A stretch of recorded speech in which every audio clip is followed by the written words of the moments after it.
Hello यार, तो हम लोग आ गए थे अपने लास्ट वीडियो की ओर, वो भी इंडस वैली सिविलाइजेशन के। और हम लोग 3 वीडियो पहले ही कंप्लीट कर चुके हैं। इंडस वैली सिविलाइजेशन का ये आखिरी वीडियो है फॉर गवर्नमेंट एग्जाम। सो आज डिस्कस करेंगे सोशल लाइफ के बारे में। तो सोशल लाइफ कैसी थी, यानी सामाजिक जीवन कैसा था। तो जैसे कि हमने पिछले वीडियो में अपने डिस्कस किया था कि वहाँ पे लेयर्स मिले थे, यानी कि ऊपर सिटाडेल वगैरह था, यानी कि राजमहल वगैरह था, और नीचे लोग आम लोग रहते थे। तो इससे हमें साफ साफ पता चलता है कि जो समय के लोग थे, उनके बीच में हम लोग बात करें कि एक तरीके से डिस्क्रिमिनेशन तो होता था कि अमीर लोग ऊपर रह रहे हैं और गरीब लोग नीचे रह रहे हैं। तो सोसाइटी सोसाइटी के अंदर वहाँ पे डिवीज़न देखने को मिलता है हमें, क्योंकि वहाँ पे अलग-अलग डिवीज़न थे, क्योंकि यहाँ सिटाडेल था, वहाँ अमीर लोग रहते थे, और नीचे आम लोग रहते थे। तो इससे हमें डिफरेंसेस समझ में आता है कि वहाँ की सोसाइटी बटी बटी हुई थी। और हम लोग बात करें कि सोसाइटी इकोनॉमी के बेसिस पे कैसे डिवाइडेड थी, हम लोग उसके बारे में थोड़ी चर्चा करते हैं। तो वहाँ पे स्कॉलर्स थे, ट्रेडर्स थे, वॉरियर्स थे, लेबरर्स थे। वहाँ पे हालाँकि कोई युद्ध के निशान तो नहीं मिले, पर थोड़े बहुत सैनिक तो होते थे वहाँ पे। तो अगर हम लोग बात करें, ट्रेडर्स के पास भी पैसा होता था, स्कॉलर्स के पास भी पैसा होता था, पर और वॉरियर के पास भी थोड़ा बहुत पैसा होता था, पर लेबर के पास बहुत कम पैसा होता था। तो हमें इकोनॉमिक डिवीज़न देखने को भी मिलता है। और हम लोग बात करें, देयर वर 4 रेसेस। तो वहाँ पे 4 रेसेस प्रेज़ेंट करती थी। अब हम लोग डिवीज़न की बात कर रहे हैं, तो रेसेस पे भी हम लोग बात कर लेते हैं।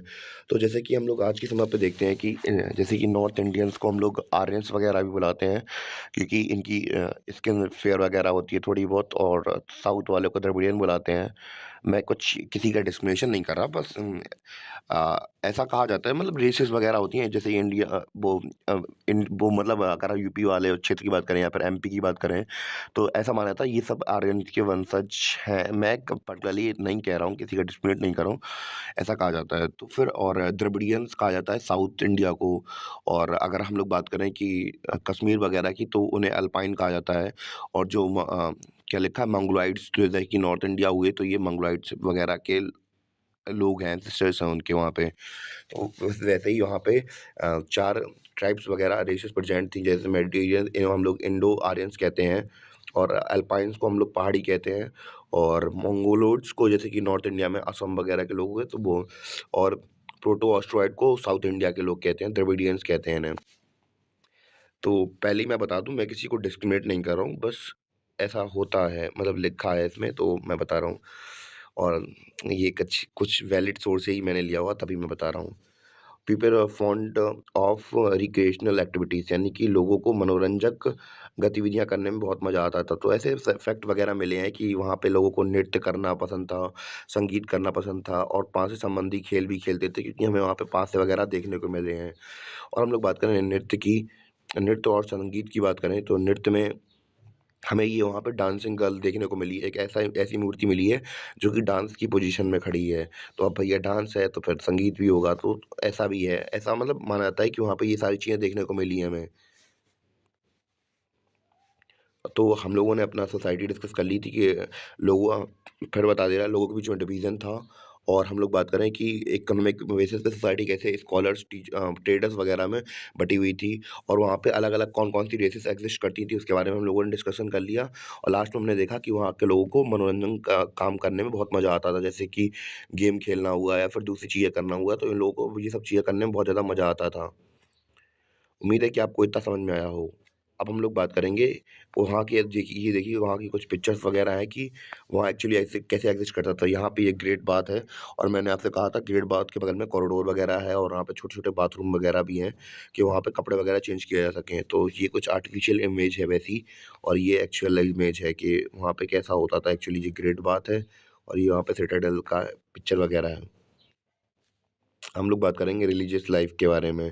तो जो लोग थे कहाँ के, इंडस वैली सिविलाइजेशन के, ये मदर गॉडेस को पूजते थे, यानी कि देवी माँ को पूजते थे, जो आपको दिख रही होंगी यहाँ पे।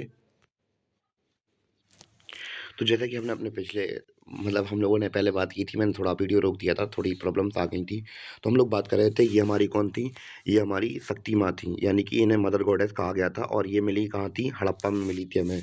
और हम लोग बात करें कि ये लोग क्या करते थे, ये धरती को अपनी फर्टिलिटी की देवी मानते थे, कि ये हमें सील ऐसी मिली हैं कि जो एक देवी हैं, उनके पेट से पेड़ निकल के आ रहा है, यानी कि ये लोग क्या करते थे, धरती को माँ मानते थे। तो ये देखने को मिला। तो यहाँ पे इधर पे पशुपतिनाथ फ़ील कर लीजिए यहाँ पे कि मैंने यहाँ पे गलती से लिख दिया होगा, या फिर हम लोग बात करें वहाँ पे मेन डेटी कौन थे, सॉरी मैं गलत बोल रहा हूँ, पशुपतिनाथ जी का मतलब वो उनके मेन डेटी थे, यानी कि भगवान थे। और ये लोग कुछ चीज़ को पूजते थे, जैसे कि पीपल वगैरह हुआ, तो इनको सब पूजते हुए थे। और ये सभी के सभी बिलीव करते थे किसमें, आफ्टर लाइफ में, यानी कि मरने के बाद भी कोई दुनिया होती थी। इसलिए ये क्या करते थे, ये डेड बॉडीज़ को गाड़ते दफनाते थे और उसके साथ उनकी बिलोंगिंग्स वगैरह रखते थे। और ये कुछ उनकी सील्स वगैरह हैं, जो हमें देखने को मिलती हैं। तो इसमें हम लोग बात करें कि टाइगर हुआ, हिरण हुआ, हमें सील्स में दिख रहे हैं, ऑक्स हुआ, राइनो हुआ, फिश हुई, सी हॉर्स हुए, सी हॉर्स हुए। तो ये सब हमें देखने को मिलता है कि हाँ, उस समय पर ऐसे-ऐसे एनिमल ये लोग देख ऑब्ज़र्व वगैरह करते रहते थे। तो इस प्रकार हम अपने रिलीजियस लाइफ़ निपटा ली। तो हम लोग पहले रिलीजियस लाइफ़ को दोबारा से रिवाइज़ कर लेते हैं कि इस चैप्टर में है क्या एक्चुअली। तो हम लोग रिलीजियस लाइफ के बारे में बात कर रहे थे। मैंने थोड़ा गलती से ये फ़ोन को मैंने उस साइड रख दिया, तो इस वजह से डिस्प्ले थोड़ी वैसी आएगी आपके में, उसके लिए मैं पहले ही सॉरी बोल दे रहा हूँ। और हम लोग रिलीजियस लाइफ के बारे में बात कर रहे थे। तो रिलीजियस लाइफ में हमने क्या-क्या देखा था, मदर गॉडेस की वर्शिप करते थे। ये हम आपको इमेज दिख रही है, हड़प्पा में मिली थी। और हम लोग बात करें, अर्थ को फर्टिलिटी गॉडेस मानते थे। मेन डेटी पशुपतिनाथ थे और ये वर्शिप करते थे कुछ पेड़ों की, जैसे कि पीपल हुआ। और हम लोग बात करें कि ये लोग आफ्टर लाइफ में बिलीव करते थे। और ये जो बॉडी वगैरह होती थी इंसानों के मरने के बाद, उसे दफना देते थे। तो इतना कॉन्सेप्ट क्लियर हो गया होगा। उम्मीद है कि आपके सामने। हम लोग बात करेंगे स्क्रिप्ट के बारे में। तो हम लोग बात कर रहे थे यहाँ की स्क्रिप्ट की। तो यहाँ की स्क्रिप्ट एक्चुअली सही बताएँ तो यहाँ पे आज तक कोई रिवील ही नहीं कर पाया है। यानी कि अभी तक कोई पता नहीं कर पाया कि लिखा क्या है एक्चुअली वहाँ पे। और हम लोग बात करें कि ये एक्चुअली है क्या? इट इज़ अ कॉर्पस और सिंबल ऑफ विद पिक्टोग्राफ्स। तो इनकी लिपियाँ हैं क्या? मतलब यह चित्रलेखों का एक मतलब समूह वगैरह टाइप में कह सकते हैं। इसमें पिक्चर्स बनी है और इंस्क्रिप्शंस कुछ लिखे हुए हैं, पता नहीं क्या है एक्चुअली। और इसमें कम से कम 400 लेटर हैं इसके अंदर। और इसकी जो ये स्टाइल होती है, इसकी स्टाइल कैसे होती है, मतलब लिखी कैसे-कैसे है? पहले राइट टू लेफ्ट जाएँगे, जैसे उर्दू में जाते हैं वैसे ही। फिर राइट टू लेफ्ट जाएँगे, फिर लेफ्ट टू राइट जाएँगे, फिर राइट टू लेफ्ट जाएँगे। तो ऐसे करके हर एक लाइन में अपनी अल्टरनेट लाइन का फॉर्मेट चेंज कर देते हैं। तो इसे क्या कहा जाता है इंग्लिश में? इसे कहा जाता है बॉस्ट्रोफोडन कहा जाता है। मतलब लिखने की स्टाइल को बॉस्ट्रोग्राफन का मतलब बॉस्ट्रो बॉस्ट्रोफेडन कहते हैं इसे। और इसका जो मेन सिंबल है, हर ज़्यादातर सील्स में मिला है हमें, वो क्या है, यूनिकॉर्न यूनिहॉर्न है, या फिर इसे यूनिकॉर्न या फिर यूनिबुल, यूनिऑक्स कह देते हैं। तो ये जो सामने आपको ये जानवर दिख रहा है, तो ये वही जानवर है।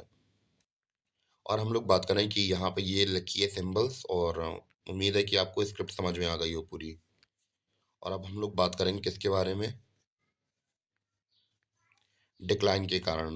तो मेनली हम लोग बात करें, हम लोगों ने बात की थी कि 19वीं सदी तक इसका डिक्लाइन अप्रॉक्स हो ही गया था। और 19th century nine one 1900 BC में अप्रॉक्स इनका पतन होने ही लगा था, बिल्कुल अप्रॉक्स एंडिंग में पहुंच गई थी। हड़प्पा, मोहनजोदड़ो सब खत्म हो गए थे। बाद में हम लोग देखेंगे कि क्लास ऑफ 12th वगैरह की एनसीईआरटी आप पढ़ें तो उसमें देखेंगे, उसमें बताया जाता है कि मतलब टाइम वगैरह था। तो क्या था कि उसके बाद लोग फिर से वैसे ही, जैसे कि आज के समय पे देखते हैं, मिट्टी के घर बनाने लगे, तो ये सीन हो गया था, पतन हो गया था। और इसके जो डिक्लाइन के कारण हैं वो क्या-क्या हैं, हम लोग उसके बारे में बात करते हैं। तो सबसे मेन रीज़न यही माने जाते हैं, सूखा और बाढ़ आ गई थी।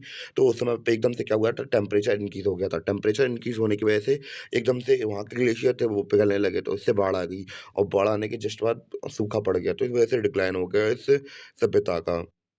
और बहुत से थिंकर्स हैं, अब हिस्ट्री है, कौन कोई देखने जाता है, तो बहुत से जो हिस्टोरियंस होते हैं, वो अलग-अलग थ्योरी देते हैं। तो उम्मीद है कि आपको इंडस वैली सिविलाइजेशन समझ में आई हो, और ये आखिरी वीडियो था। और ये हमारी इंडस वैली सिविलाइजेशन खत्म हो गई। मिलते हैं अपने अगले लेक्चर के साथ, तब तक के लिए धन्यवाद।